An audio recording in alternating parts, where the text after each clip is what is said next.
लोग सीवी बनवाने के लिए कम से कम 3 किलोमीटर दूर तक रोड जा रहा है। वो लोग सीवी लेके सर ऐसा कर दिया, वो लोग का वो नीचे कर दिया। और सरकार पूरी तरीके से मलाई खिला रही है। चुनाव का बहाना है, लोगों को बुला के सिर्फ झांसा दे रही है।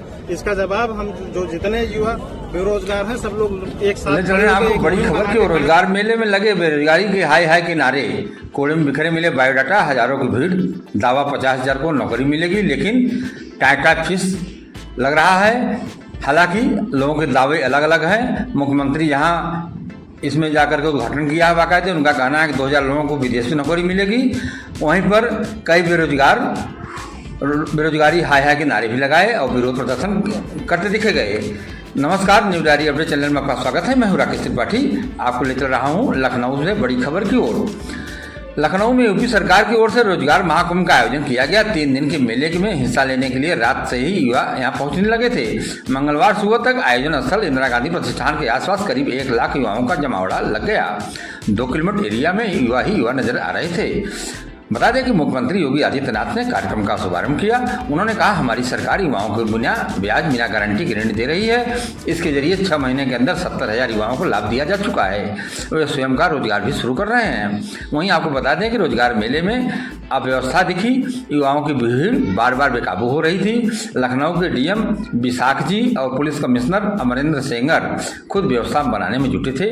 युवाओं को बैरिकेडिंग करके अब एक जगह बैठाया जा रहा था। युवाओं का कहना है कि यहाँ कोई सुनवाई नहीं, कोई नौकरी नहीं है, न खाने की व्यवस्था है, न पीने की। हम लोग रात से ही यहाँ आ गए थे, इंतजार में थे कि नौकरी मिलेगी, लेकिन यहाँ तो कोई सुनवाई ही नहीं हुई। वे बेरोजगारी हाय हाय के नारे लगा रहे थे। उनका ये भी आरोप है कि उनकी सीवी लेकर उसे कूड़े में फेंक दिया गया। आपको बता दें कि बेरोजगारों का कहना था कि अव्यवस्थाओं का आलम यह है कि हमें किस स्टॉल पर जाना है, यहाँ बताने वाला भी कोई नहीं था। इस स्टॉल से उस स्टॉल भटक रहे थे युवा। कुछ युवाओं ने कहा कि जर्मनी में जॉब का ऑफर देकर बुलाया गया था, अब कह रहे हैं कि दुबई में नौकरी मिलेगी। बता दें कि रोजगार मेले में करीब 50,000 युवाओं को रोजगार उपलब्ध कराने का लक्ष्य रखा गया था। सरकार का दावा है कि 100 कंपनियां रोजगार देंगी। इनमें से 20 विदेशी कंपनियां भी हैं। इंदिरा गांधी प्रतिष्ठान विभिन्न जिलों से आए कैंडिडेट सेवा योजना के जरिए यहाँ बुलाया गया है। मेला 3 दिन तक चलेगा। आपको आगे बता दें कि इसमें आए भारी संख्या में बेरोजगार युवा इधर से उधर भटकते नजर आए। उनका कहना था कि कोई व्यवस्था नहीं है, कहाँ किस स्टॉल पर हमें जाना है यह बताने वाला कोई नहीं है। इसको लेकर के वो परेशान दिखे।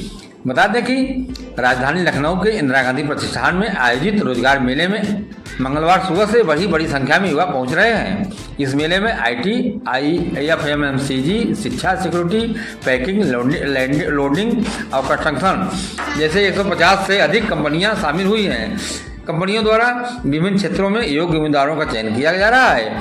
आपको बता दें कि रोजगार मेले में सबसे ज़्यादा अलग अलग प्रोफाइल की नौकरियां उपलब्ध हैं। इनमें साइज engineer, project manager, finance executive, IT और sales engineer, customer care executive, research banking व finance machine operator, loading operator और सुपरवाइजर समेत 50 से अधिक पद शामिल हैं। युवाओं के इंटरव्यू सुबह से लगातार चल रहे हैं। आपको बता दें कि इस मेले में न्यूनतम वेतन पैकेज 11,000 रुपये तक तय किया गया है जो हेल्पर की नौकरी के लिए है। वहीं अधिकतम वेतन पैकेज 41,000 तक का रखा गया है जो साइट इंजीनियर के पद के लिए है। आपको बता दें कि सबसे ज़्यादा नौकरियां IT और डिप्लोमा धारक छात्रों के लिए निकाली गई हैं। इन उम्मीदवारों को देश भर की विभिन्न कंपनियों में नियुक्ति दी जाएगी। वहीं आपको बता दें कि मेले में आए युवाओं को सबसे पहले अपने क्षेत्र से संबंधित काउंटर पर जाकर रजिस्ट्रेशन कराना होता है। रजिस्ट्रेशन के बाद उम्मीदवार को एक टोकन दिया जाता है। इसी आधार पर ही उन्हें संबंधित हाल में बुलाया जाता है, जहाँ वे बने रिज्यूमे और दस्तावेजों के साथ इंटरव्यू देते हैं। सफल उम्मीदवारों को मौके पर ही ऑफर लेटर प्रदान किया जाता है। लेकिन यहाँ अव्यवस्था के कारण बेरोजगारों में गुस्सा फूट गया। रोजगार कुंभ में नियोक्ताओं ने अभ्यर्थियों को से बायोडाटा जमा कराने के बाद उसे कूड़े में फेंक दिए। इससे अभ्यर्थी काफ़ी नाराज हुए। उन्होंने योगी सरकार हाय हाय के नारे भी लगाए। आपको बता दें कि यह 3 दिन तक मेला चलेगा। उधर सरकार का दावा है कि यह यूपी का सबसे बड़ा रोजगार मेला है। इसमें सबसे अधिक देशी विदेशी कंपनियां हायरिंग करेंगी। बेरोजगारों का कहना है कि अव्यवस्था का आलम यह है कि हमें किस स्टॉल पर जाना है, हमें यह बताने वाला भी कोई नहीं था। इस स्टॉल से उस स्टॉल भटक रहे हैं। कुछ युवाओं का कहना था कि जर्मनी में जॉब का ऑफर देकर बुलाया गया था, अब कह रहे हैं दुबई में नौकरी मिलेगी। लेकिन वहीं पर जितेंद्र चौहान जो युवक हैं, उन्होंने कहा कि कल से कुछ खाया नहीं है, आज बारिश से भीगे भी। बताया गया था कि 50,000 में 35,000 लोगों को विदेश में नौकरी और 15,000 को देश में ही नौकरी मिलेगी। जर्मनी जापान से ऑफर मिलना था, लेकिन अब बताया जा रहा है कि दुबई में नौकरी मिलेगी। वहीं पर बता दें कि मऊ जिले से आए अभ्यर्थी सोनू चौहान ने कहा कि यहाँ कोई डिसिप्लिन नहीं है, कोई रूल नहीं है। हमें बताया गया था कि जॉब के लिए मलेशिया भेजा जाएगा, यहाँ अब बोला जा रहा है कि सऊदी भेजेंगे, वहाँ भी सैलरी 25,000 रुपये से ऊपर नहीं मिलेगी। वहीं पर कई अभ्यर्थी परेशान दिखे गए। एक अभ्यर्थी ने कहा कि अंदर के लोग उनसे CV नहीं ले रहे हैं, जब बाहर आते हैं तो बाहर वाले पुलिस भगा रहे हैं, यहाँ आकर फंसे हुए हैं। 2 दोस्त अंदर गए हैं, अभी वे आए ही नहीं हैं। इसी तरह कई बेरोजगार युवक परेशान दिखे। उधर इंदिरा गांधी प्रतिष्ठान में भीड़ लगी रही। यहाँ गेट नंबर 2 बंद कर दिया गया है, जिससे युवा उसे फांद कर अंदर जा रहे। सामने सड़क पर जाम लगा हुआ है। वहीं आपको बता दें कि सेवा योजना विभाग के निदेशक नेहा प्रकाश ने बताया कि 8वीं पास से लेकर स्नातक और डिप्लोमा इंजीनियरिंग तक पढ़ाई कर चुके युवा इस अवसर का लाभ उठा सकते हैं। कार्यक्रम में देश विदेश की सबसे अधिक कंपनियों के प्रतिनिधि शामिल होंगे। 3 मंचों के जरिए युवाओं को उनकी योग्यता और आवश्यकता के अनुसार प्रदेश, देश और विदेश में रोजगार के अवसर उपलब्ध कराए जाएंगे।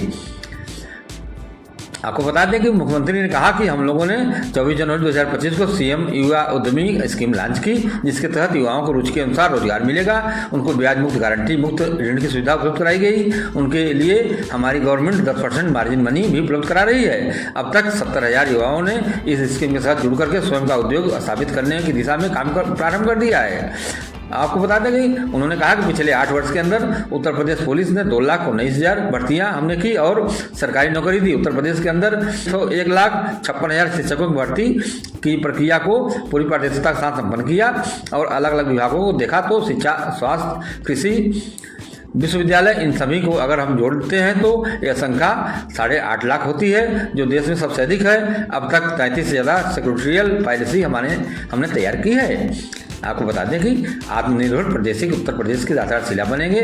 मुख्यमंत्री का कहना है कि आत्मनिर्भर प्रादेशिक उत्तर प्रदेश के आधारशिला बनेंगे। उसे अभियान को लेकर के हर हाथ को काम मिले, उसे श्रृंखला में हम लोगों ने प्रदेश के अंदर परंपरागत हस्तशिल्प और कारीगरों को विश्वकर्मा का सम्मान, PM सम्मान के भी लागू किया गया है। कोई कारपेंटर है, कोई राजमिस्त्री, कोई हलवाई का काम कर रहा है, तो कोई कुम्हार का काम कर रहा है, कोई मोची का काम कर रहा है, किसी न किसी काम से वह जुड़ा हुआ है। राष्ट्रपिता महात्मा गांधी ने ग्राम स्वराज की जो बात की थी वह सही है, वह यही है। हम लोगों ने उन्हें ट्रेनिंग दी है। उधर योगी आदित्यनाथ ने कहा कि कोरोना काल में 40 लाख श्रमिक यहाँ पर आए थे, उनमें से सभी को अपने प्रदेश में रोजगार मिला और उनमें से 90% लोग आज भी उसी यूनिट में काम कर रहे हैं। आपको बता दें कि उत्तर प्रदेश देश का पहला राज्य है यहाँ 96 लाख यूनिट से जिसे भी रजिस्ट्रेशन कराया है उन सबको हमने 5 लाख रुपए का सुरक्षा बीमा करवाया है। अगर एक यूनिट अपने यहाँ 2 से लेकर 10 लोगों को काम दे रहा है तो सोचिए कि कितने लोगों को रोजगार मिल रहा है। ये लोग पहले बाहर जाते थे, काम ढूंढते थे, आज उन्हें उन्हीं के जनपद में, उन्हीं के प्रदेश में काम का एक मंच मिला हुआ है। मुख्यमंत्री योगी ने काफ़ी बातें जानकारी दी। कहा कि परंपरागत उद्यम सिर्फ यूपी के अंदर है। 2017 में जब हम लोग आए थे तो हम लोगों ने फिर से उन बंद संस्थाओं को देखा। प्रत्येक जनपद के लिए एक जनपद एक उत्पाद की एक स्कीम, नई स्कीम को आगे बढ़ाया। आज उसी का परिणाम है कि ODOP से ने प्रदेश के अंदर MSME के क्षेत्र में पूरे प्रदेश में अंदर 96 लाख यूनिट को फिर से पुनर्जीवित करके करोड़ों युवाओं को काम देने, उसी के जनपद में रोजगार देने में मदद की। MSME प्रोडक्ट और उससे जुड़े हुए जो लोग लघु और कुटीर उद्योग थे उसका एहसास हम लोगों को तब हुआ जब कोरोना काल में बड़े पैमाने पर प्रवासी कामगार और श्रमिक अपने जनपदों की तरफ प्रवेश किए। आप खबर बने रहे, खबर अच्छी लगे तो शेयर जरूर करें, अपना सुझाव कमेंट बॉक्स में दें और चैनल को सब्सक्राइब नहीं किया हो सब्सक्राइब कर लें। नमस्कार।